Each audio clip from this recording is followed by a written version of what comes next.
is that if you are attending live, you're actually able to kind of ask questions and they'll come up on my screen, and hopefully I'll be able to answer your questions right here during our webinar.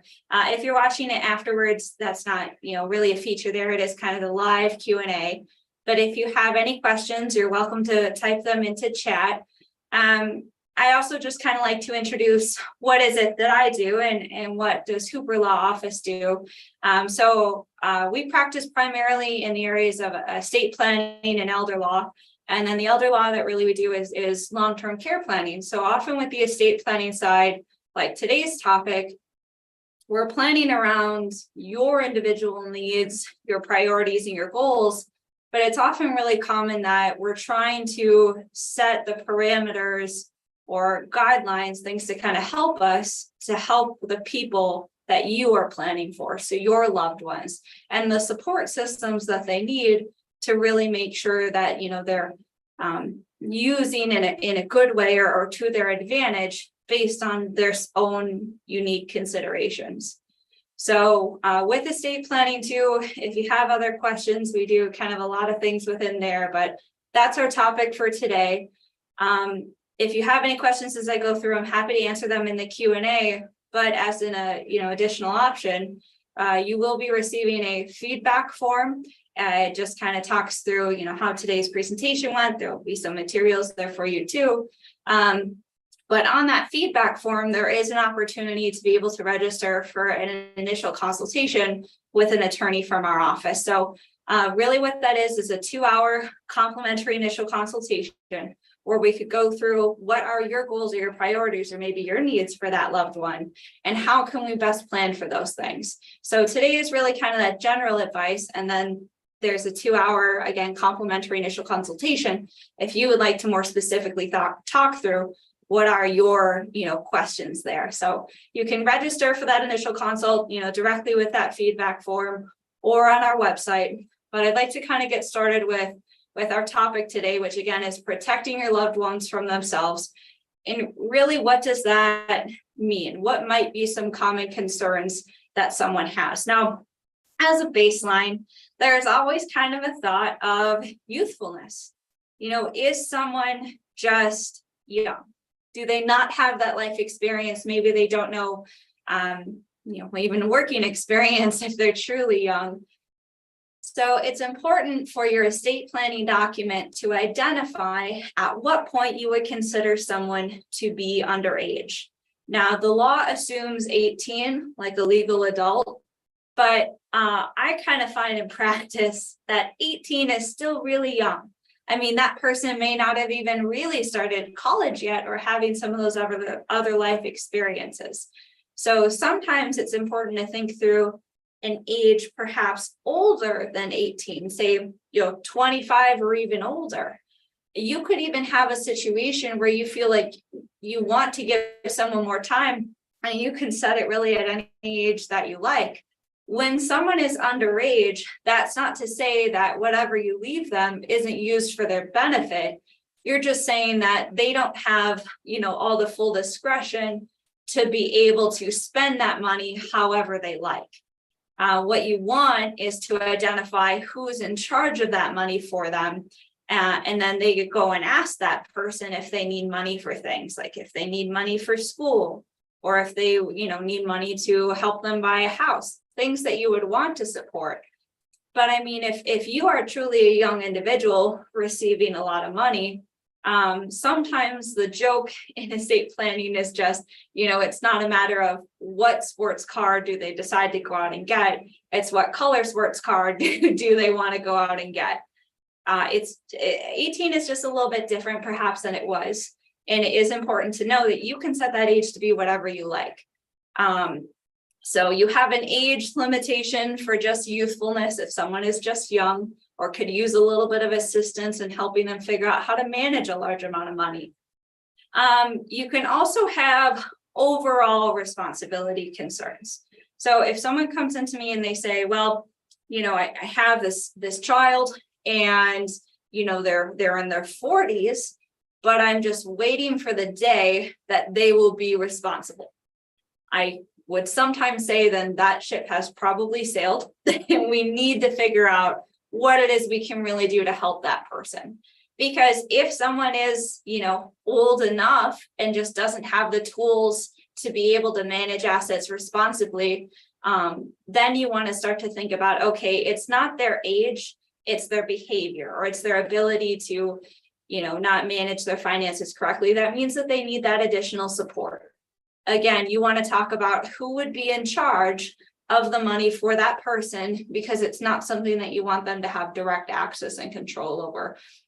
We'll talk a little bit about who to put in charge in those situations. But again, it's the idea of, it's not just age, it's responsibility, and kind of what you would like to see done with those funds, or how someone might not be in a best position to actually manage that for themselves. So there can always be other things too, like uncontrolled behaviors. Yes, that can impact responsibility, but if someone has an uncontrolled behavior due to like a gambling addiction, or if they were to have a substance abuse concern, or mental illness is something that they're kind of faced with, it may be to a point that it's not, responsibility is a component, but it's this uncontrolled behavior that is really leading to them not being in a position to be able to be in charge of this money directly. So a big thing to think about with a substance abuse problem is that that person may not be fully understanding or be able to prevent themselves from using that money in that way. And that could cause real harm to them, depending on, again, with a substance abuse concern. What you'd be able to do more in a situation like that is set up a way for them to receive the money for the things that they need, but you go and pay that expense directly. So the example with that is, they say that they need money for an apartment. You want to make sure that that money for the apartment is going to that apartment, not necessarily being spent on other things. So you could then pay those expenses directly, and that helps to mitigate some of these more uncontrolled behavior concerns, making sure that those things are taken care of if that person can't manage it themselves.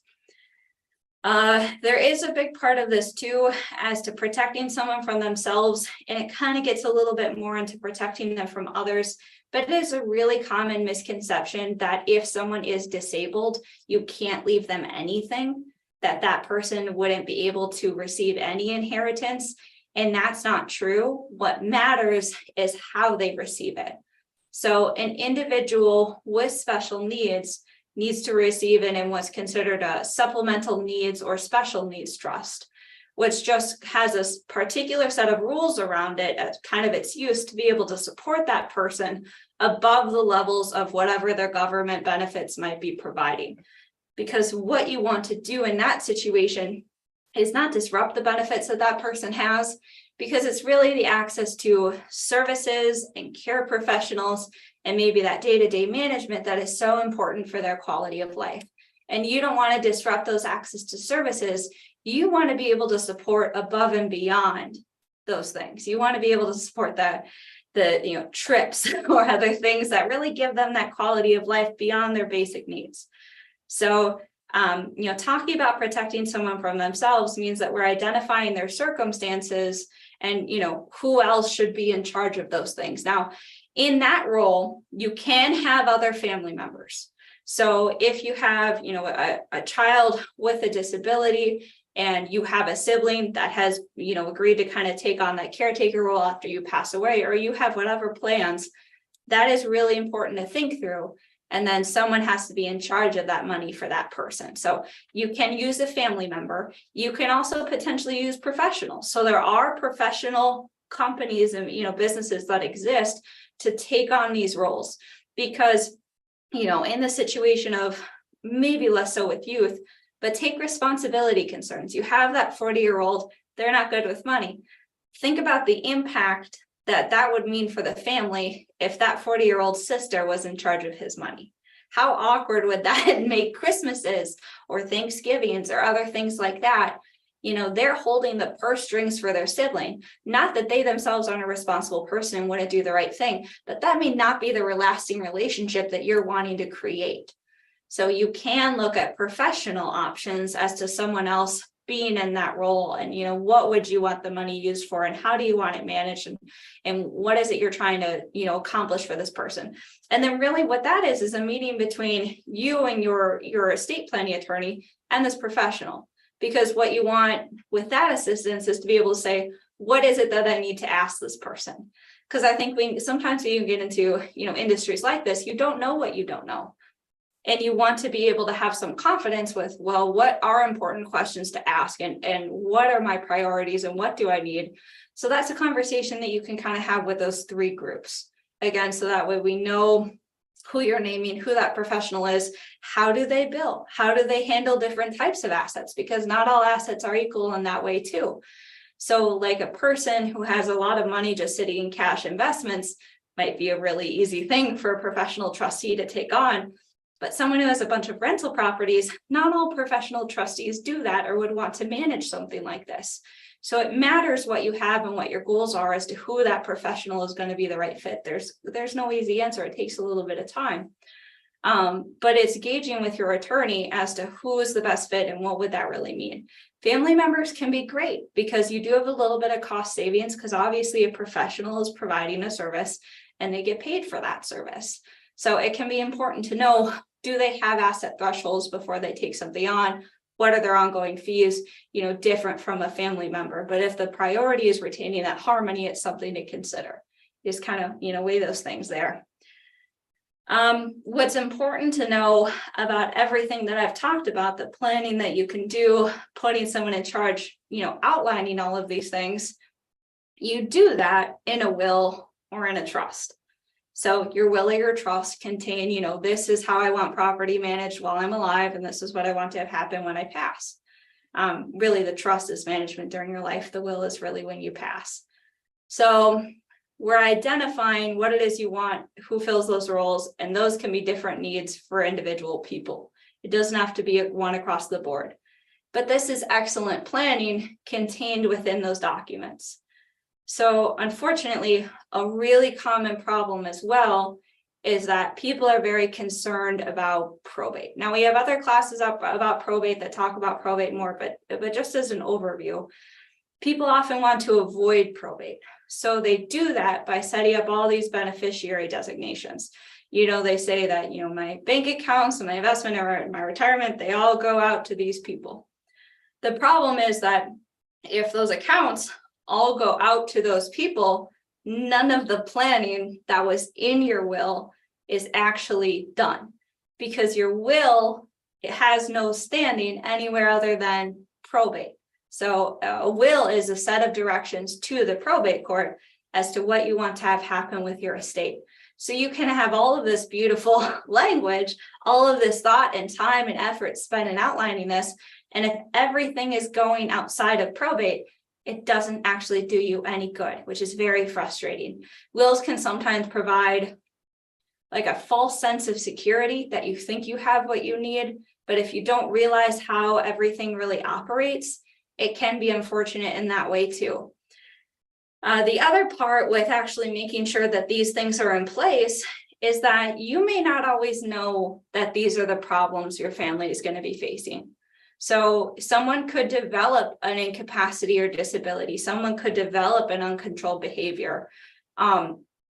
You may not know that right now at the point that you do your planning. So your will or your trust should always have provisions that say, if this is the case, then I want this. So if someone is on means tested benefits, then they receive in a supplemental or special needs trust. If this person has this uncontrolled behavior, then it's up to, who's ever in charge of my will or my trust to make sure that something else is kind of done in that way. Choose how we set it up going forward to be able to protect them, because you may not always know to be able to get this in place. And you want to have the confidence that when the rubber hits the road, so to speak, that you have what you need if you had known about that situation to begin with. So that way nothing unexpected or kind of tragic in that way happens. So kind of an example with this is, thankfully this wasn't any planning, our office did. It was just someone who came in to see us. And this is something we talk about at our seminars too, because this is really common. when people are trying to protect from certain things, they don't necessarily realize what could happen with how you do that. So just to kind of make that make sense, this couple had owned a home and they were trying to protect it from long-term care. So what they did was put it in the kid's name, which is not a good idea to begin with, but that's not the story. So what they did was they put the house in the name of their 4 kids because they were worried about long-term care. Now, more than 20 years had passed, and what they had done or not realized in those intervening 20 years, I don't even know if they needed care or not, was one child had actually passed away. And that child had a spouse. Their estate plan left everything to their spouse. And it's not that this son-in-law wasn't a good person. I don't know if that was mom and dad's intent to begin with, but his 1/4 going to him was not the problem. The problem was one of the other children, so kind of their youngest, was a single mother. And she had actually passed away and left everything to her son. Now, when mom and dad or grandma and grandpa did this planning, this child was only like 5 years old. Now, 20 years past, he's 25, and he has a major substance abuse problem. And now it is time to sell this house, and he owns 1/4 of it. So the question was not how do we not have him benefit? We want him to receive, something, but the concern is because of his substance abuse problems, this could cause real harm to him. So what do we do? And unfortunately, unless he willingly gave that up, he is an owner of 1/4 of that property. So he was not in a position to be willing to give that up because of his uncontrolled behaviors.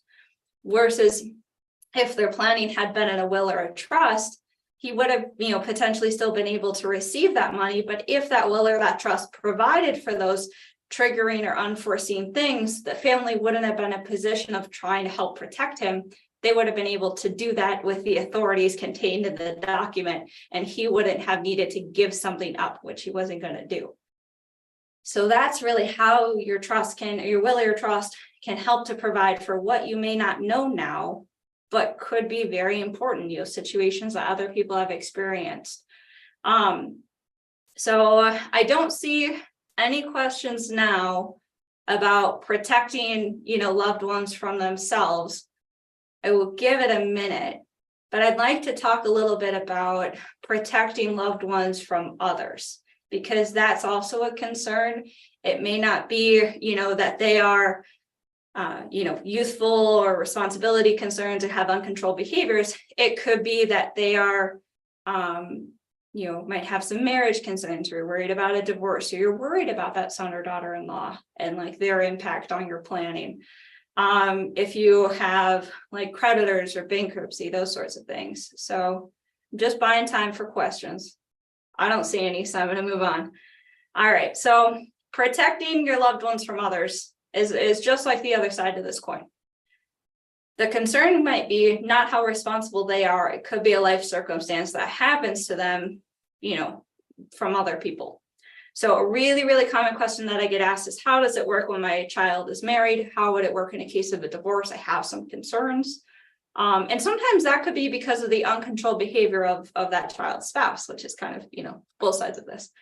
But if you're worried about your child getting divorced, what's important to understand about inheritance in Wisconsin is that inheritance is individual property. So like your inheritance is individual property. The problem is that people put it in joint bank accounts. They spend it on joint things. They use it to live their life as a couple.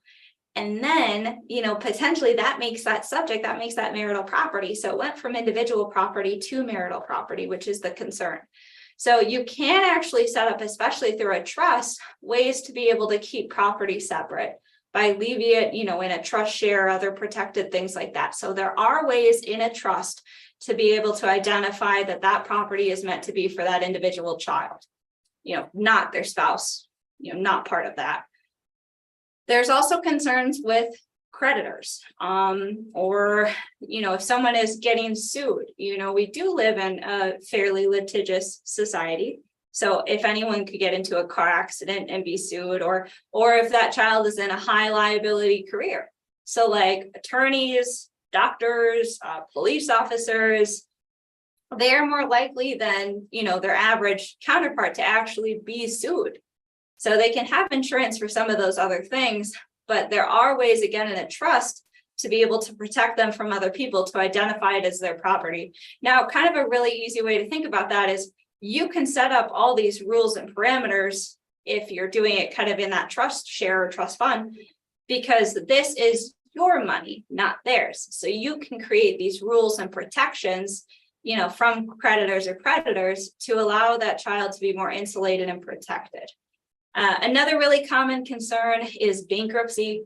So again, if you're in a more high liability career, you're opening your own business, this may be more of a concern. It also can just be a concern because the most common type of bankruptcy is medical bankruptcy.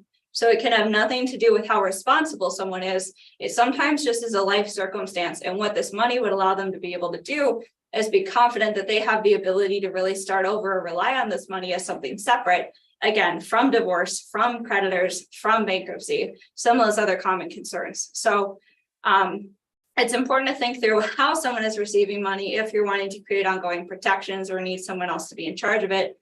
Again, because of their own concerns or because of others, you have options. You just need to be able to talk to someone who does estate planning or elder law, if that's kind of the other part of it too, to know that you have this in place and that you have everything kind of properly coordinated. So that way, that is the result that your family experiences. It's just unfortunate sometimes when people don't realize how this all kind of impacts each other and what your options really are. You don't need to disinherit someone because they have a substance abuse concern or they have a disability. You just need to make sure that you're doing it in the right way to protect them, and also to make sure that your money went and was spent in a way that would have made you feel comfortable and kind of have that legacy in place there too.